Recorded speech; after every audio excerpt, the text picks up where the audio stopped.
Hello students, how are you all? I hope you all are fine. Today we will start the new chapter Inheritance and Variation. Before we start the chapter, can you tell me, is there any similarity between the offspring and the parents? मतलब अपने mummy papa के जैसे अपन exactly है क्या? Yes, there is a similarity, but only similarities ही है क्या? नहीं, there is differences also. तो ये सिमिलैरिटीज क्यों है, डिफरेंसेस क्यों है, यही अपने को ये चैप्टर में पढ़ना है. And that chapter inheritance and variation. But before you must know about the term genetics, the branch of biology which deals with the study of heredity and variations. मतलब ये similarities और differences क्यों है, इसके बारे में जो भी branch है, जो जिसमें पढ़ाया जाता है, that branch of biology is known as a genetics. Now what is the meaning of heredity or inheritance? The transmission of genetic information from one generation to other generation. It is known as a heredity or inheritance. And variations means differences among the individuals of same species. No two individuals are exactly alike, except identical twins. मतलब same species में human beings में भी सभी के सभी जन एक जैसे नहीं दिखते हैं. सभी लोग क्या रहते हैं, different दिख रहे हैं. ठीक है, तो this is the variation. And सबसे पहले ये जो साइंटिस्ट ने बताया, वो साइंटिस्ट का नाम है, and before the study of chromosomes and genes he investigated Gregor Johann Mendel, and he is regarded as father of genetics. Okay, he performed the experiments on pea plants and then postulated some laws. Now he selected the pea plant due to some reasons. सबसे पहले तो pea plant जो था, उसकी life cycle जो थी वो बहुत शॉर्ट थी. Means the life cycle of plant is very short. तो एक साल में उसको बहुत सारी जनरेशंस अपने आप मिलते गई. देन सेकेंड, उसमें उसने देखा कि it having a bisexual flower. अब बायसेक्सुअल फ्लावर है, मतलब सेल्फ पॉलिनेशन तो होगा ही, लेकिन साथ साथ में क्या था वहां पे, it easily undergo cross pollination. मतलब यहाँ पे क्रॉस पॉलिनेशन भी इजीली हो गया. सेल्फ पॉलिनेशन के साथ साथ में क्रॉस पॉलिनेशन भी होते गया. देन थर्ड, जो भी क्रॉस पॉलिनेशन होने के बाद में जो भी हाइब्रिड्स मिलते गए, दीज हाइब्रिड्स वेर फर्टाइल.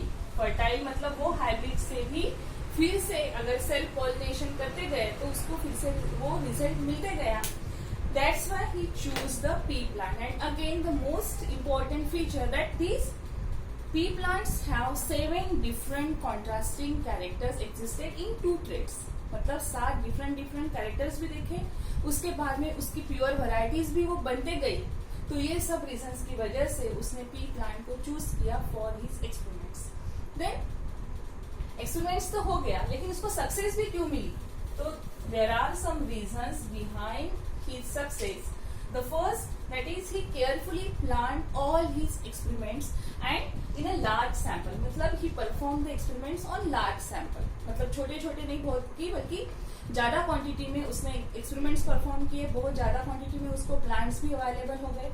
उसके बाद में उसने जो भी 7 कॉन्ट्रास्टिंग कैरेक्टर्स थे पी प्लांट में, तो उसने वो स्टडी करते समय या एक्सपेरिमेंट करते समय में सबसे पहले उसने only on he performed the experiment only on one character at a time.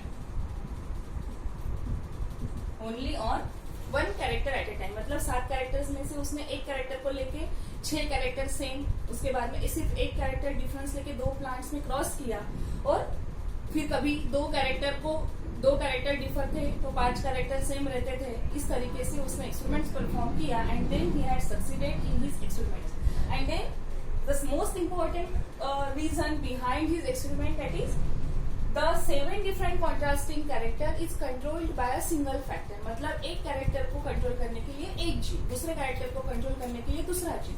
And all these factors were located on separate chromosomes. मतलब वहां पे लिंकेज बिल्कुल नहीं थी. तो that's why he had succeeded in his experiments. Okay, understood.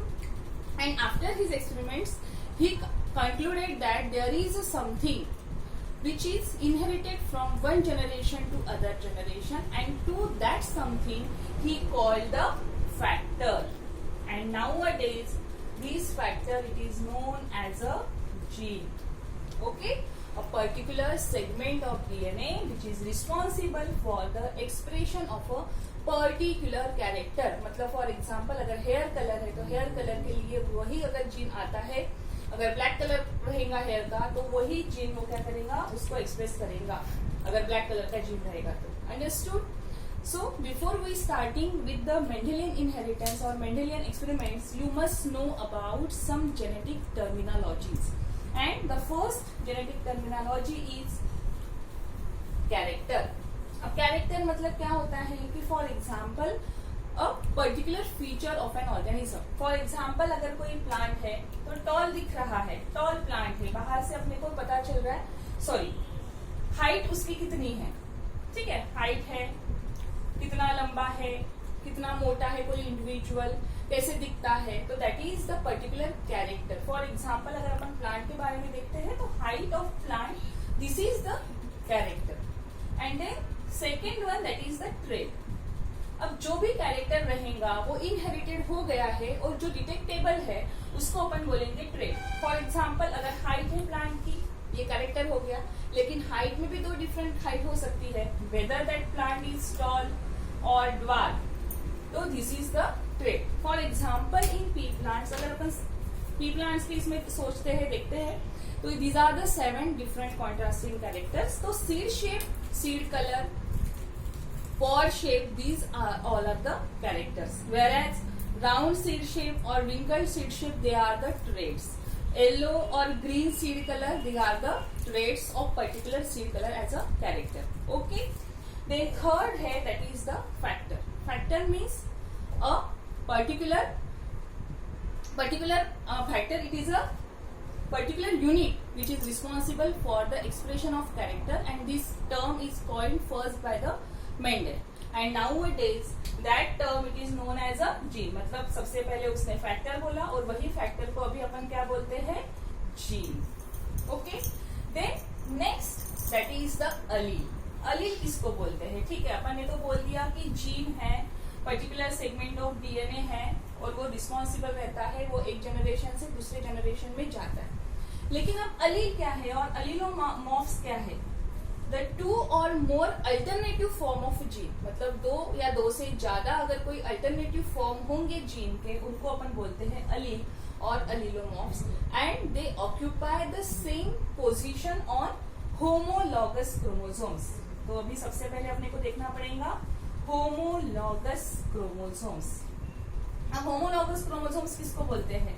Homo means same, logous means position. तो कि जो भी क्रोमोसोम्स जिसमें सभी जीन्स की पोजीशन क्या रहेंगी, सेम रहेंगी. And generally they are in a pair in a diploid cell. For example ये अगर कोई ह्यूमन सेल है, तो ह्यूमन सेल है तो अपने को पता है there are 23 pairs of chromosomes. 23 pairs that means the 46 number of chromosomes is present in a human cell.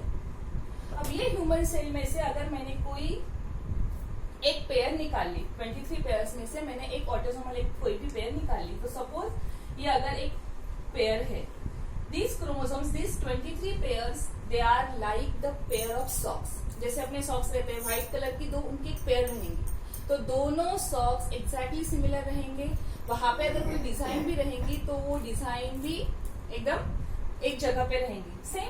तो वैसे ही for example this chromosome 23 pairs में से अगर मैंने फर्स्ट पेयर निकाली तो मीन्स ये क्रोमोसोम का भी नंबर 1 हो गया, ये क्रोमोसोम का भी नंबर 1 हो गया. ठीक है, ये डिप्लॉइड सेल है, मतलब ये एक क्रोमोसोम आया होगा मदर से, ये एक आया होगा फादर से.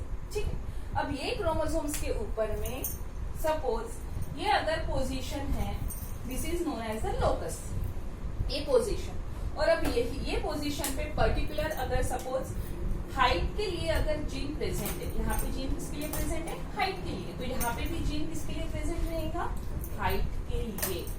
ठीक है, एंड दिस जीन और this alternative form of a gene it is known as a allele. और ये किसमें है, होमोलॉगस क्रोमोसोम्स पे एक ही पोजीशन पे रहते हैं. ठीक है, तो ये रहेगा. सपोज ये हाइट के लिए अगर मैंने लिख लिया टॉल प्लांट है, तो टॉल के लिए अगर मैंने कैपिटल टी लिख लिया और यहाँ पे भी कैपिटल टी लिख लिया, that means that plant will be taller in nature. मतलब वो प्लांट कैसे रहेगा, उसकी हाइट कैसे रहेंगी, टॉल रहेंगी. तो दोनों होमोलॉगस क्रोमोसोम्स, सॉरी, ये जो होमोलॉगस क्रोमोसोम्स है, तो होमोलॉगस क्रोमोसोम्स पे वो जीन, वो अलील पर्टिकुलर वही पोजीशन पे अगर प्रेजेंट रहता है तो उसको ही अपन बोलते हैं अलील। अब यही अलील में दूसरी कंडीशन है, that is the dominant allele, dominant allele and recessive allele. तो जो अलील खुद को एक्सप्रेस कर पाता है इन प्रेजेंस ऑफ अदर, ठीक है, मतलब ये अगर सपोज ये कैपिटल टी है, या कैपिटल टी के अलावा यहाँ पे अगर मैंने इसका स्मॉल लेटर लिख लिया स्मॉल टी, मतलब ये एक अलील हो गया कैपिटल टी, दूसरा एक अलील हो गया है स्मॉल टी, तो दोनों डिफरेंट अलील हो गए हैं। तो this condition when for particular trait, मतलब कोई भी, जैसे मैंने हाइट के लिए, हाइट कैरेक्टर के लिए अगर सपोज ये लिख लिया है, तो ये कैरेक्टर के लिए जो जीन्स प्रेजेंट रहेंगे, सॉरी यहाँ पे जो अलील्स प्रेजेंट रहेंगे वो अगर डिफरेंट है तो वो डिफरेंट अलील को अपन बोलेंगे कि ये हिट्रोजाइगस कंडीशन है, क्योंकि जीनोटाइप में क्या है यहाँ पे हिट्रोजाइगस, दोनों अलील्स डिफरेंट है, तो such condition it is known as a heterozygous condition. And in this heterozygous condition when one express itself then it is known as a dominant allele. मतलब अगर कैपिटल टी स्मॉल टी है तो capital T खुद को express करेगा, वो plant की height taller रहेंगी, that's why this allele it is known as a dominant allele. और जो अलील खुद को एक्सप्रेस नहीं कर पाएगा in heterozygous condition, that allele it is known as a recessive allele. For example अगर कोई दो फ्रेंड है, एक बहुत ज्यादा थोड़ा सा बोलने वाला है, दूसरा अगर शांत है, तो वो शांत ही रहेगा अगर कोई दूसरा बोलने वाला रहेगा तो, ठीक है। तो यही यहाँ पे है कि जो खुद को एक्सप्रेस कर पाता है उसको अपन हमेशा बोलेंगे डोमिनेंट अलील। वो हमेशा लिखते समय में अपन इंग्लिश अल्फाबेट के कौन से लेटर यूज करेंगे, कैपिटल लेटर्स, ठीक है। फॉर एग्जाम्पल अगर प्लांट टॉल है तो टॉलनेस के लिए अपन उसका कैपिटल टी जैसे यूज करेंगे। अगर राउंड को एक्सप्रेस करना है तो राउंड लिखते समय में या उसको अलील लिखते समय में अपन कैपिटल आर लिखेंगे। Okay, this is the dominant allele and capital letter should be used. Then recessive allele, recessive allele में भी क्या रहेगा, टॉल के अपोजिट में है ड्वार्फ प्लांट, तो ड्वार्फ के लिए अपन स्मॉल डी यूज ना करते हुए यहाँ पे जो लिखेंगे that is the small T, and small T this is known as a recessive allele. Round के ऑप्शन में है वो पी प्लांट का अगर कंसिडर करते तो रिंकल, तो रिंकल के लिए अपन कैपिटल आर की जगह पे यहाँ पे लिखेंगे स्मॉल आर। तो dominant allele always write in a capital letter and recessive allele always write in a small letter. Then next homozygous phenotype and genotype. Phenotype means external appearance, कि वो plant बाहर से कैसे दिख रहा है, टॉल है, ड्वार्फ है, तो that is the phenotype. Genotype मतलब कि उसका जेनेटिक कंस्टिट्यूशन कैसा है, वो जीनोटिपिकली कैसे दिख रहा है, उसका जीनोटाइप क्या है, जेनेटिक मेकअप क्या है फॉर पर्टिकुलर ट्रेट। जैसे हाइट का अपन कंसिडर करेंगे, फिनोटाइप में वो टॉल है, तो टॉल प्लांट तभी हो सकता है जब उसमें जीनोटाइप क्या रहेंगे, दोनों अलील क्या रहेंगे, कैपिटल टी क्योंकि ये डोमिनेंट है, या फिर कैपिटल टी स्मॉल टी। तो ये हो गया टॉलनेस के लिए जीनोटाइप। और अगर ड्वार्फ प्लांट का कंसिडर करेंगे तो ड्वार्फ में कब रहेगा, जब दोनों के दोनों रेसेसिव अलील प्रेजेंट रहेंगे, स्मॉल टी। अब यहाँ पे उसको दबाने वाला कोई नहीं है तो ये अपने आप एक्सप्रेस हो जाएगा, इसके ऊपर में डोमिनेंट कोई नहीं है, तो ये स्मॉल टी जो रहेगा, तो ये ड्वार्फ के लिए, तो this are the genotype of dwarf plant and capital T और capital T small T, this are the genotype for particular tallness of a plant. Then phenotypic ratio मतलब फिनोटाइप से, फॉर एग्जांपल अगर अपने पास में 4 plants हैं, तो 4 plants में से कितने प्लांट्स टॉल है, कितने प्लांट्स ड्वार्फ है। जैसे मेरे पास में अगर 3 प्लांट्स टॉल है या 1 प्लांट ड्वार्फ है, तो उसका रेशियो क्या रहेगा, फिनोटिपिक रेशियो, कि नहीं 3 प्लांट, 4 में से 3 प्लांट टॉल है, 1 प्लांट क्या है, ड्वार्फ है, तो this is known as a phenotypic ratio. Genotypic ratio कब रहेगा, ठीक है 3:1, ये तो रेशियो हो गया फिनोटिपिक, 3 प्लांट टॉल है, 1 प्लांट ड्वार्फ है। लेकिन जब इनका जेनेटिक मेकअप देखा तो इसमें देखा कि कैपिटल टी एक ही बार आया है, कैपिटल टी स्मॉल टी 2 बार है, 2 प्लांट्स के capital T small T genotype है और 1 प्लांट का स्मॉल टी, तो ये रेशियो जो आएगा 1:2:1, तो that ratio it is known as a genotypic ratio. Then the next terms that is the homozygous condition, ठीक है। होमोजाइगस मतलब अगर दोनों सेम अलील कोई जीनोटाइप में प्रेजेंट है, कैपिटल टी या स्मॉल टी, तो that condition it is known as a homozygous. Homo means same, तो होमोजाइगस कंडीशन. लेकिन अगर इसके अलावा अगर दो डिफरेंट एलील कोई सेल में प्रेजेंट है तो that condition it is known as a heterozygous condition. और हेटेरोजाइगस कंडीशन में ही पता चलता है कि which allele is dominant and which one is the recessive allele. Okay, मतलब अभी तक के अपन ने कौन सी टर्म्स देखी है. सबसे पहले तो देखा कैरेक्टर की, particular feature of an organism, for example height. Then trait में क्या देखा कि हाइट में भी कौन सी है जो इनहेरिट हो गया है कैरेक्टर, लेकिन वो हाइट टॉल है कि ड्वार्फ है, that is known as a trait. Then factor, Mendel ने जिसको बताया था कि कोई ना कुछ है यूनिट जो एक जनरेशन से दूसरे जनरेशन में जा रहा है, that is known as a factor. उसको ही अभी अपन क्या बोलते हैं, जीन. और जीन के ही अल्टरनेटिव फॉर्म को क्या बोलते हैं अपन, एलील.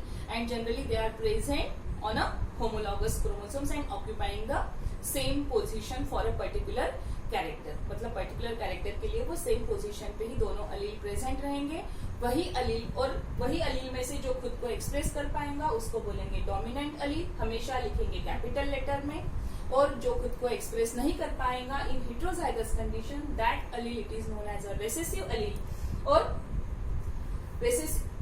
ठीक है, and it is written by the small alphabets.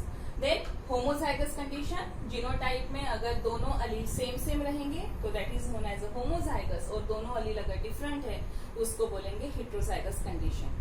Phenotype मतलब external appearance of particular individuals और पर्टिकुलर प्लांट. और जीनोटाइप मतलब इंटरनल मेकअप, जेनेटिक मेकअप कैसा है, कौन से एलील पर्टिकुलर कैरेक्टर के लिए प्रेजेंट है, that is known as a genotype. Phenotypes का जो भी रेशियो निकलेगा उसको बोलेंगे फिनोटिपिक रेशियो.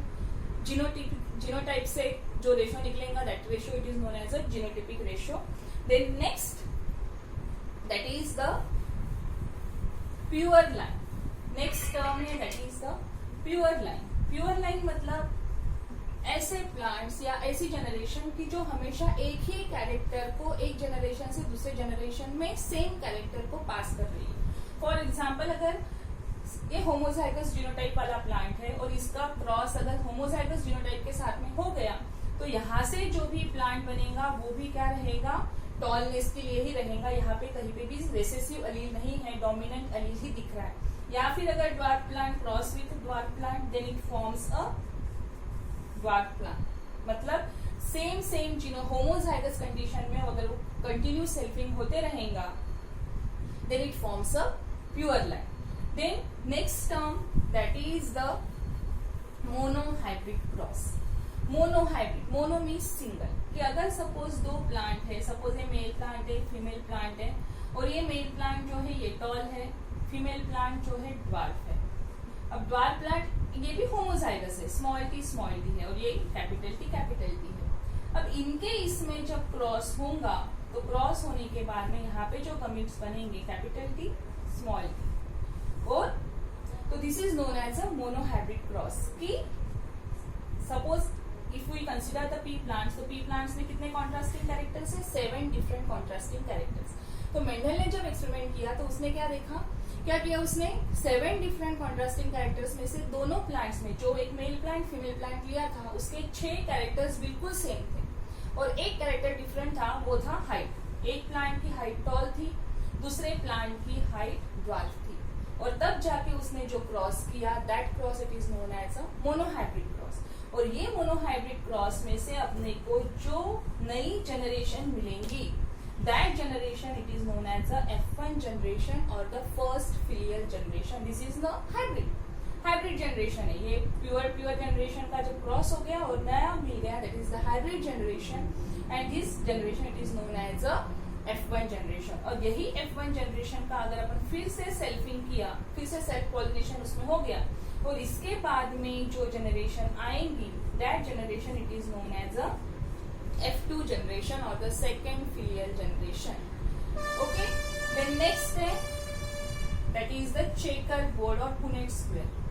अब ये जो जनरेशन रहेंगी F2 जनरेशन की, तो इनकी प्रोबेबिलिटी या कॉम्बिनेशन कैसे हो सकता है, कितने कौन से गमीट, कौन सा मेल गमीट कौन से फीमेल गमीट के साथ में फ्यूज होके किस टाइप की प्रोजेनी बनेगी, ये अगर अपने को डायग्रामेटिक रिप्रेजेंटेशन में लिखना है तो ये जहाँ पे लिखते हैं that is known as a Punnett square or checkerboard. Then next and the last terminology that is back cross and test cross.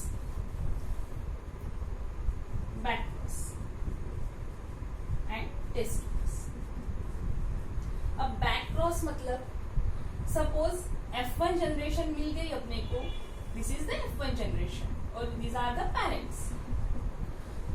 तो F1 जनरेशन अगर कोई अपने बैक में जाके पीछे जाके कोई भी एक पेरेंट के साथ में फिर से क्रॉस करती है, मतलब capital T when crosses with capital T और capital T small T when crosses with small T, मतलब कोई भी एक पेरेंट के साथ में अगर क्रॉस करेंगी तो that cross it is known as a back cross. And second that is a test cross. अब देखो नाम में टेस्ट क्रॉस है, तो टेस्ट क्रॉस हमेशा अगर कोई भी F1 जनरेशन पीछे में जाके सिर्फ crosses only with the recessive parent, means capital T small t crosses with small t, then that cross it is known as a test cross. So test cross is a back cross.